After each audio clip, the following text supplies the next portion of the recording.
Bonsoir à tous, très heureux de vous retrouver à la une de l'actualité. Voilà 3 décennies que dure l'aventure du groupe NCA.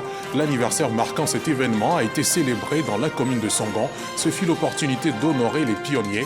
Cette fête s'est déroulée en présence du Premier ministre Robert Begré-Mambé.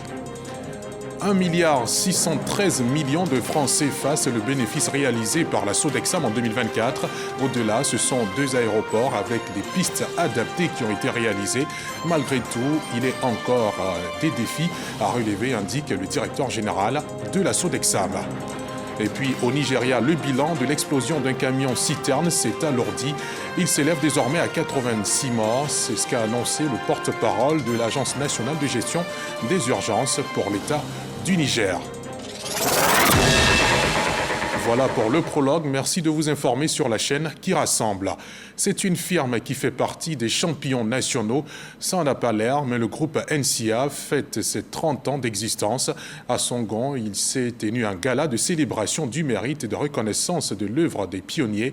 C'était en présence du Premier ministre et de plusieurs membres du gouvernement. Parmi les festoyeurs, nos reporters Franck Quadio et Kerry Adama. Des feux d'artifice pour célébrer les 30 ans du groupe NCA, le projet d'assurance et banque à l'échelle africaine bâti par l'Ivoirien Jean-Kakou Diago en 1995, dont les collaborateurs méritants au nombre de 192 sont décorés de la médaille du travail. Permettez que je m'adresse au ministre de l'Emploi et de la Protection sociale. Monsieur le ministre, nous tenons à vous exprimer nos sincères remerciements pour avoir accepté de nous remettre personnellement les médailles d'honneur du travail. Cette reconnaissance des efforts accomplis par tous les récipiendaires que nous sommes nous touche profondément. Le clou des personnalités d'exception qui ont accompagné le fondateur depuis le début, 5 pionniers décorés spécialement par le Premier ministre Robert Begré-Mambé représentant le vice-président Timoko Meilet Kone. Des collaborateurs félicités par le président du groupe, mais aussi par le ministre des Affaires sociales. Je suis fier de vous. Je suis fier d'eux pour le service qu'ils ont rendu au quotidien, avec abnégation et rigueur, à des centaines de milliers de clients. Cette fête est la leur. Cette fête est votre fête. L'occasion qui nous rassemble ce soir dépasse le cadre d'une simple célébration. Elle nous invite à réfléchir sur l'importance de créer des environnements de travail inclusifs, innovants et propices à l'épanouissement des talents. En Côte d'Ivoire, le gouvernement, sous l'impulsion de son Excellence, Monsieur le Président de la République, Alassane Ouattara, met tout en œuvre pour créer les conditions d'un emploi décent pour tous. Notons que le groupe ivoirien leader dans le domaine de l'assurance dans la sous-région compte environ 3000 agents repartis dans 12 pays, dont le Gabon, le Sénégal et la Guinée-Bissau. Une entreprise peut vivre et même mourir, mais l'humanité n'en pâtirait pas. La forêt, si elle arrive à disparaître, nous emportera avec elle dans sa tombe. La Banque européenne l'a bien compris puisqu'elle décide d'investir pour soutenir la reforestation en Côte d'Ivoire. Elle vient d'allouer au pays une enveloppe de 100 milliards de francs CFA. Ainsi, ce sont 120 000 hectares de forêt qui seront réhabilités. C'est le jardin botanique de Bingerville qui a abrité le lancement de l'opération. C'est ce que nous dit Didier Nguessan. À Niégré, Niangon, Akajou et Akpi sont mis en terre par le vice-président de la Banque européenne d'investissement, Ambroise Fayol, l'ambassadrice de l'Union européenne en Côte d'Ivoire, Francesca Di Moro, et la directrice générale adjointe de la Commission européenne en charge des partenariats internationaux, Myriam Ferrand. Ils sont assistés par les services des eaux et forêts, conduits par Zouzoumili Elvi Joël, directrice de cabinet du ministre des eaux et forêts. Ce planting d'arbres marque le lancement de l'opération de reforestation à l'échelle nationale sur 120 000 hectares de terre. Notre objectif, c'est de montrer concrètement le soutien de l'Europe, de la Banque européenne d'investissement, de l'Union européenne, et qui va contribuer à la reforestation d'une partie de la Côte d'Ivoire qui a vu ses forêts disparaître un petit peu depuis quelques décennies. Il y a un engagement pris, notamment par le vice-président de la République lors de dernière COP sur le couvert forestier, donc qui devrait être doublé de 10 à 20%. Donc c'est complètement dans cette stratégie ivoirienne que le projet de la BEI s'inscrit. Financé à hauteur de 100 milliards de francs CFA, ce programme va également assister les communautés villageoises dans la gestion durable des forêts et renforcer les capacités opérationnelles de l'administration forestière. Tous ces arbres qui auront été plantés, eh bien, il sera question à un moment donné de pouvoir voir un peu quelle valorisation nous allons en faire. C'est pour cela que dans le planting, nous avons choisi des essences qui peuvent avoir une transformation industrielle par la suite et des essences qui ont une valorisation aussi agroalimentaire. Cette terre du jardin botanique a bénéficié de plusieurs opérations de reboisement, avec notamment ce Takajo Bassam mis en terre par le président de la République Alassane Ouattara en juin 2015. La Société d'exploitation et de développement aéroportuaire, aéronautique et météorologique Sodexam est en parfaite harmonie. Malgré les turbulences qui l'ont secouée cette année, elle reste sur sa dynamique de croissance amorcée en 2021. En 2024, 1,6 milliard de francs CFA de bénéfices ont été réalisés. C'est ce qui ressort du bilan que le directeur général Jean-Louis Moulot a présenté à la presse. Parmi les confrères en première ligne, Léon Brou. Mise en service de San Pedro et Corogo avec simulation de gestion de crise, configuration des domestiques en aéroports internationaux dont 4 ayant accueilli en 2024 628 vols nationaux et 58 internationaux, le mois de la Cannes. La Sodexam se porte bien, reste pour la Société d'exploitation et de développement aéroportuaire, aéronautique et météorologique la certification internationale de ces aéroports de l'intérieur du pays, dont celui de Bouaké. La première étape est une étape documentaire par laquelle un audit est fait qui permet de s'assurer que vous êtes conforme à la réglementation internationale en termes de procédure, en termes de fonctionnement. Cet audit a été fait et la Sodexam s'est employée à mettre en œuvre les recommandations. La deuxième étape est l'étape infrastructure, travaux qui permettent de mettre aux normes l'infrastructure aéroportuaire pour pouvoir traiter des vols internationaux. Aussi reconnue en 2024 la responsabilité sociétale de la Sodexam, ses activités de météorologie et de médecine, le développement des infrastructures. 12 milliards investis pour une plus-value de 2,613 milliards de francs CFA pour 2025, cap sur la place de leader africain à la clé des investissements dans chaque domaine d'intervention, notamment la météorologie. Avec le changement climatique, aujourd'hui la Sodexam se situe au cœur de l'action stratégique du gouvernement.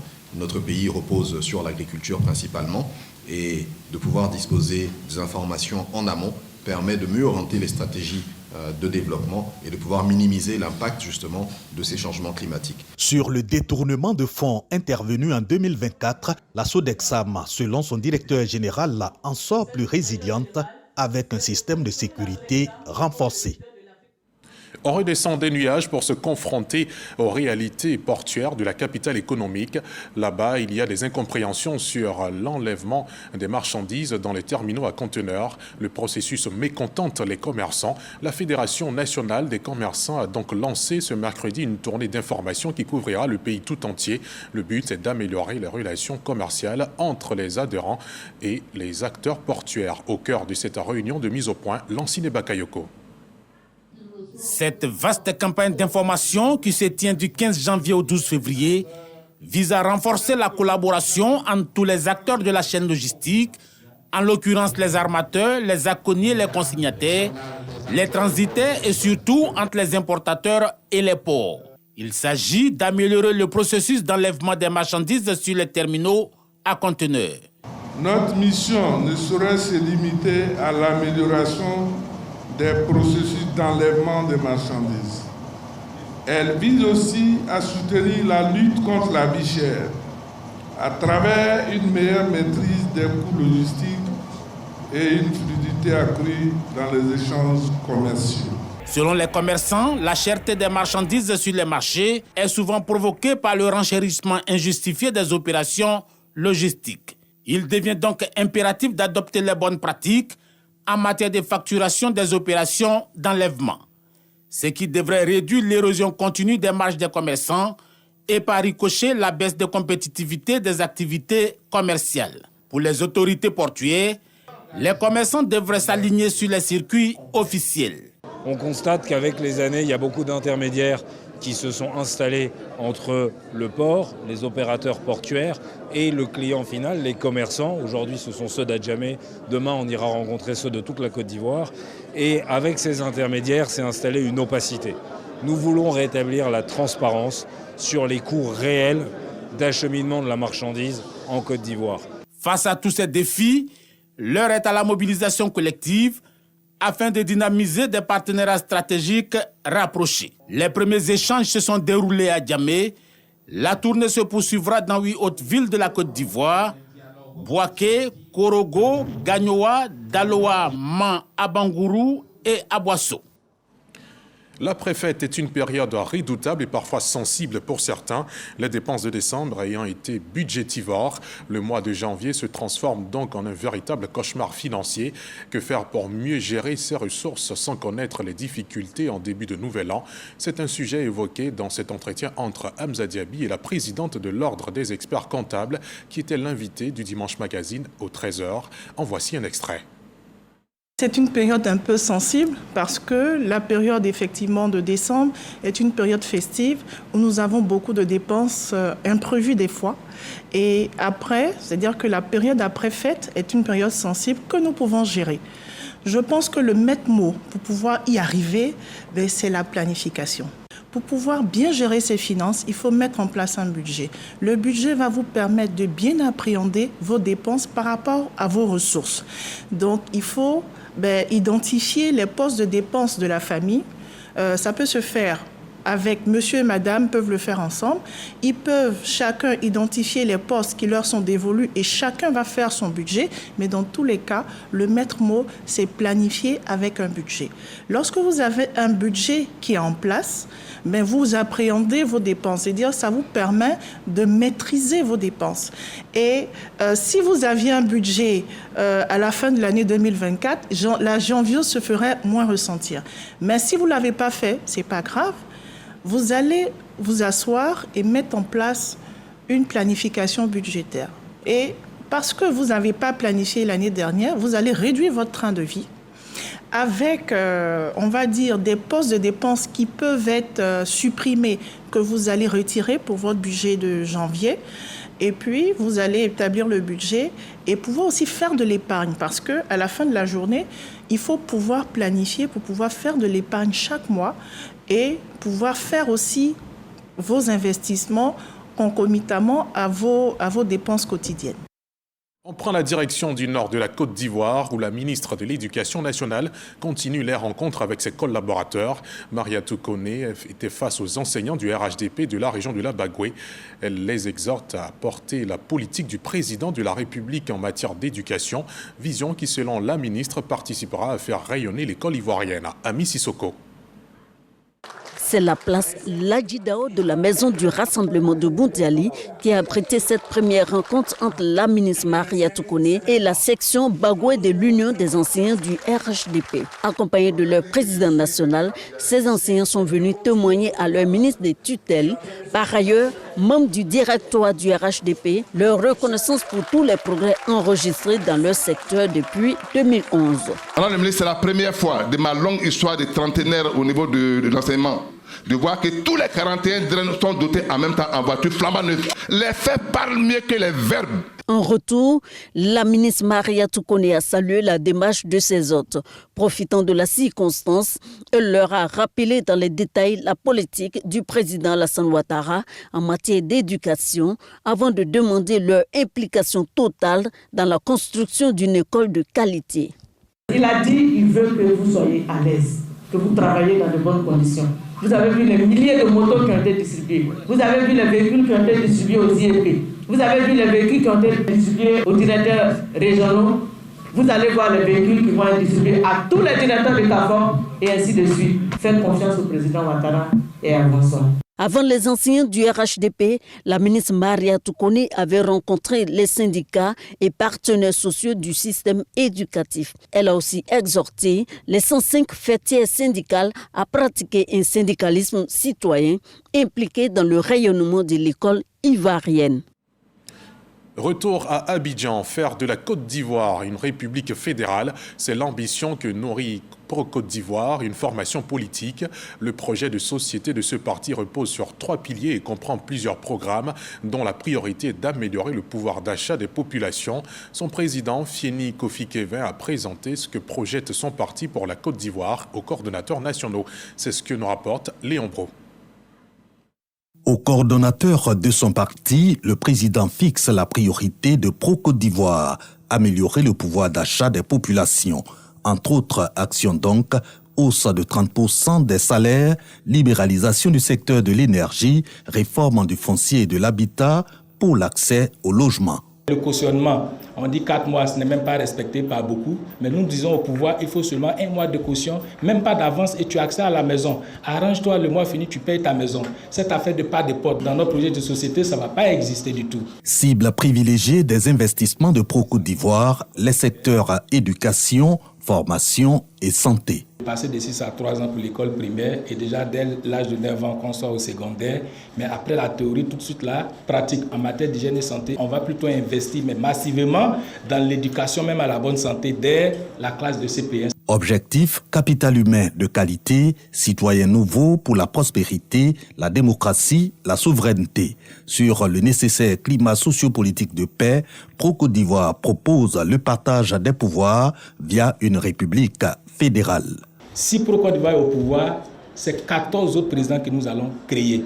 Parce que le problème de ces conflits, de ces mauvaises foi, de ces hypocrisies, de ces guéguerres, c'est le fait qu'il y a toujours une seule place et 1000 personnes veulent la même place, le même jour, la même minute, la même seconde. Candidat déclaré à la prochaine élection présidentielle, le président de Pro-Côte d'Ivoire promet la communalisation, la fin de la corruption et la croissance économique. Les élus et cadres des départements de Toumoudi et Djekanou se sont rencontrés ce samedi. Ils ont fait le point des actions de développement initiées dans les dites localités en 2024. Occasion saisie pour aussi tracer les sillons de 2025. Les ministres Amédée Kouakou et Raymond Goudou Kofi exhortent chacun à prôner la paix en cette période électorale. Mahama Traoré, Lamine Dramé. Il faut maintenir le cap du développement engagé dans les départements de Toumoudi et de Djekanou. C'est animé d'une telle conviction que les populations et cadres ressortissants de ces 2 localités se sont réunis en ce début d'année dans le village d'Abli, près de Toumoudi. Cette cérémonie nous permet de réunir tous les cadres et élus, toute la population dans toute sa splendeur, quelles que soient les obédiences, quels que soient les partis politiques, que ce soit les religions, quelles que soient même les ethnies. C'est juste l'unité et vivre dans un esprit synodal, parce que c'est ensemble que nous pouvons bâtir une Côte d'Ivoire meilleure. En cette année électorale, les ministres Raymond Goudou Kofi et Amédée Kofi Kouakou, cadres du RHDP, indiquent la voie à suivre afin d'éviter les troubles que les 2 villes ont connus lors du scrutin présidentiel de 2020. Les élections qui arrivent en 2025, ce ne sera pas l'élection de la guerre, ce sera l'élection de la cohésion, ce sera l'élection de la paix, ce sera l'élection de l'amour entre les fils et filles de Toumoudi et Djekanou. À tous nos parents de Toumoudi et de Djekanou, que les élections se fassent de façon apaisée. Nous sommes vos enfants. Nous sommes avec le président Alassane Ouattara. Il y a du travail qui a été fait en 2024. On va continuer ce travail-là pour vous en 2025.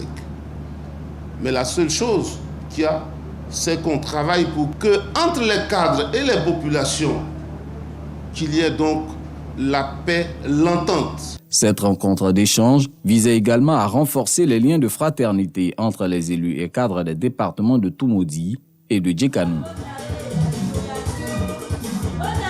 À 106 km de Toumoudi à Bouaké, on parle également de paix. Les guides religieux de la capitale de la région du Béké s'associent à cette noble mission. Ils ont initié des séances de prière pour la cohésion sociale. Ils appellent à une année électorale apaisée. Nos artisans de paix, Gervais Kouassi et Charles Tatou, y étaient. Les guides religieux ont été invités par le président de la République à promouvoir la paix par des prières et des prêches allant dans ce sens. Le regard des habitants de Bouaké sur cette mission accordée à nos hommes de Dieu. Les hommes de Dieu sont des guides. Ils sont des gens qui sont au devant de groupes de personnes. Et ces groupes, généralement, voient en eux des modèles. Donc, généralement, ce que les guides religieux disent, c'est ce que les fidèles font, c'est ce que les croyants font. Donc, lorsque le guide enseigne la paix, lorsqu'il prône la paix, et lui-même, lorsqu'il est un homme de paix, lorsqu'il vit selon la paix, forcément, ça a une répercussion sur les fidèles. Les hommes de Dieu ont une grande part, même une responsabilité à jouer dans la paix. Toutes les paroles qui sont sur la paix, l'amour. Ils sont toujours appelés les dimanches, comme les vendredis, appelés les fidèles à s'unir, à la paix, à la tolérance. Donc je vois qu'ils ont un rôle prépondérant dans la recherche de la paix. Pour moi, les hommes de Dieu peuvent contribuer à la paix à 90% dans le pays. Ça va dépendre d'abord de ce qu'ils vont nous faire parvenir comme message. Les chrétiens catholiques disent être en phase avec cet appel lancé par le président de la République. Le psaume 126, les versets 1 à 2, dit que si le Seigneur ne bâtit la maison, c'est en vain que travaillent les ouvriers. Et si le Seigneur ne garde la ville, c'est en vain que travaillent ceux qui gardent la ville. Pour dire que rien ne peut se faire sans Dieu. Qui en sont les garants? C'est bel et bien les chefs religieux. Voilà pourquoi notre chef d'État s'appuie sur eux pour que Dieu puisse continuer d'étendre sa main puissante sur notre pays à l'approche des échéances électorales. Les évangéliques s'associent également au message de la plus haute autorité du pays. Ce que le Seigneur nous a enseigné, c'est de vivre en paix avec tout le monde. Quand par exemple il y a la guerre, ça n'arrange personne. Lorsqu'on fait la politique, on doit le faire selon ce que Dieu veut, dans l'amour, et surtout pour l'intérêt de notre beau pays, la Côte d'Ivoire. La communauté musulmane s'inscrit dans cette vision du chef de l'État de faire de la promotion de la paix une priorité, surtout en cette année 2025 qui ouvre le bal des élections avec la présidentielle. Lorsque l'oiseau veut faire des bénédictions, il fait des bénédictions pour l'arbre. Parce que quel que soit l'endroit où il va aller, il viendra se reposer sur l'arbre. Quand le poisson veut faire des bénédictions, il le fait pour l'eau. Parce que c'est son environnement, c'est là qu'il vit.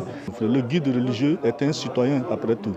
Et donc il vit dans un pays où il y a des échéances qui s'annoncent. Et donc quand le chef de l'État lance les appels, nous en tant que guide religieux, c'est d'initier des campagnes de sensibilisation et puis organiser des séances de prière, de lecture du Coran dans nos différentes mosquées pour pouvoir intercéder auprès d'Allah qu'il nous permet de vivre la présidentielle dans de meilleures conditions. Des élections apaisées sans heurts. Cela doit être la quintessence des prières adressées au Tout-Puissant en cette année électorale 2025. Toujours au chapitre religion, à Grand-Bassam, c'était la reprise de la prière de vendredi à la mosquée centenaire du quartier France. Elle a été suivie de l'intronisation de l'imam principal Ahmed Tidiane Dieng. Leaders, guides musulmans et autorités administratives ont initié et invité la culture de la cohésion sociale et de la paix, comme nous le dit Clément Bocco. La ville historique de Grand-Bassam ouvre une nouvelle page de son histoire par la reprise ce vendredi de la prière de vendredi dans la mosquée centenaire du quartier France. Un événement couplé avec l'intronisation du principal imam officiant, Ahmed Tidiane Dieng. Après avoir dirigé la prière inaugurale de Djouma, Cheikh Moussa Dramé, président du COSIM régional du Sud Koumoué et ses membres sacrifient à la tradition d'intronisation. Il saisit l'opportunité pour transmettre les consignes du cheikh Aïma Ousmane Diakité au collège Imamal et aux fidèles de la mosquée centenaire. Le cheikh Aïma a une seule préoccupation, c'est la cohésion sociale, le renforcement du dialogue interreligieux. C'est ce qui est vraiment une préoccupation pour l'ensemble des Ivoiriens. Une fois dans ses attributs de guide religieux, l'imam intronisé donne ses priorités. La cohésion sociale, la solidarité, l'entraide, venir au secours des gens et proclamer la parole d'Allah Subhanahu wa Ta'ala. Ce rendez-vous est l'occasion pour leaders, dignitaires et guides musulmans de prôner la cohésion sociale, l'unité et la paix. Le COSIM est un partenaire privilégié du conseil municipal et nous allons continuer à travailler dans le sens de la paix, de la cohésion sociale pour la construction d'une Côte d'Ivoire solidaire telle que voulue par le président de la République avec le concours des imams. On rend grâce à Allah.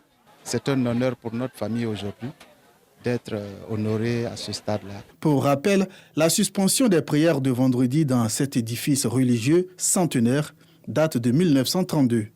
Son premier imam, Abdoulaye Dieng, a été rappelé à Dieu en 1929. Les populations des villages de Koufékou et Niago 1 et 2 viennent d'être électrifiées. Désormais, avec la connexion au réseau électrique national, ces villages les sous-préfectures de Sago et de Dakpadou sont électrifiés à 100% et plusieurs autres actions de développement sont en cours de réalisation dans la région du Boclé. Le récit de Sam Conan. 2025, année de lumière pour Koufékou, Niago 1 et Niago 2.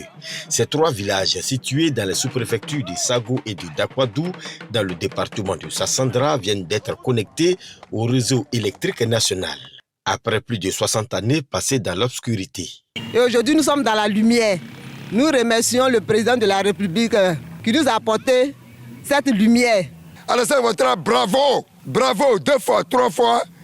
Aujourd'hui, nous sommes passés de 27% d'électrification dans les sous-préfectures de Dakwadou et Sago en 2010 à aujourd'hui 100% d'électrification de tous les villages. Selon le président du conseil régional du Boclé, Kébé Mahamadou, qui a procédé à la mise sous tension de ces 3 villages restants, plusieurs autres actions de développement sont engagées dans la région du Boclé par le chef de l'État, Alassane Ouattara. 75 pompes villageoises, 10 écoles primaires, de 3 salles de classe, bureaux et blocs latrines, 10 dispensaires ou maternités et des collèges de proximité qui sont en cours de construction. Une dizaine d'ambulances qui seront offertes aux populations avec des reprofilages lourds et traitements critiques de plus de 1000 km de voirie. Cela témoigne de la volonté d'une seule personne, le président Alassane Ouattara. Le président du conseil régional du Boclé demande aux populations de cultiver davantage la paix et la cohésion pour que tous ces chantiers énumérés puissent être achevés. L'Union des journalistes culturels de Côte d'Ivoire a un nouveau président. Jean-Marc Tonga a été porté à la tête de l'organisation hier avec 76% des voix. C'était au terme de l'Assemblée générale tenue à la Maison de la Presse d'Abidjan. Il s'est engagé à contribuer au rayonnement de la culture ivoirienne.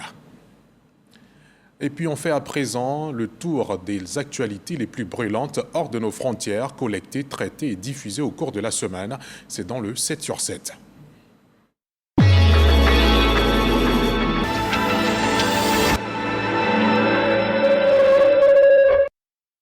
À 71 ans, Nawaf Salam, président de la Cour internationale de justice à La Haye, a été nommé lundi Premier ministre du Liban. Il proposera dans quelques jours au nouveau président Joseph Aoun un gouvernement pour aider le pays à se reconstruire après des années de crise politique et économique. Le projet de loi d'urgence pour Mayotte a été adopté mardi en commission à l'Assemblée nationale française. Le texte vise à accélérer les règles et procédures en matière d'urbanisme en vue de la reconstruction rapide de l'archipel dévasté par le cyclone Chido.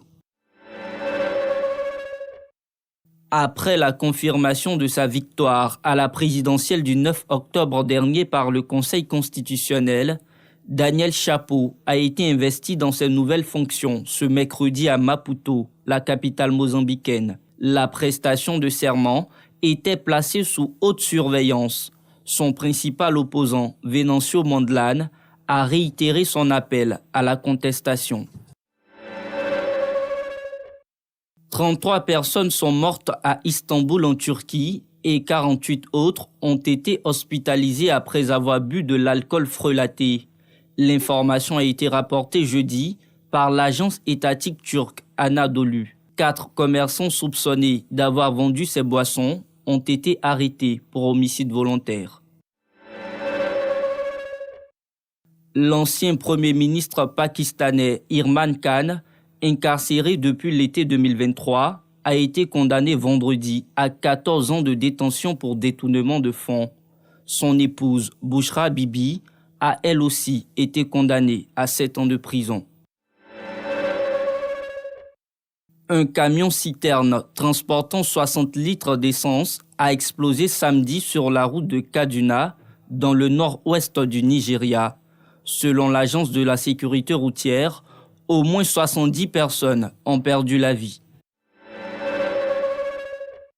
Aux États-Unis, l'application TikTok est suspendue à compter de ce dimanche 19 janvier jusqu'à nouvel ordre. C'est une décision de la Cour suprême américaine pour des raisons de sécurité nationale. Le salut du réseau social, qui compte 170 millions d'utilisateurs américains, viendra peut-être de Donald Trump, car il revient au prochain gouvernement d'appliquer la décision de la Cour suprême.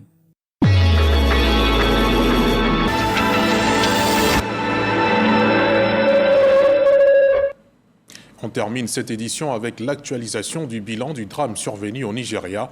Le bilan définitif de l'explosion du camion-citerne dans le centre du pays ce samedi 18 janvier s'élève désormais à 86 morts.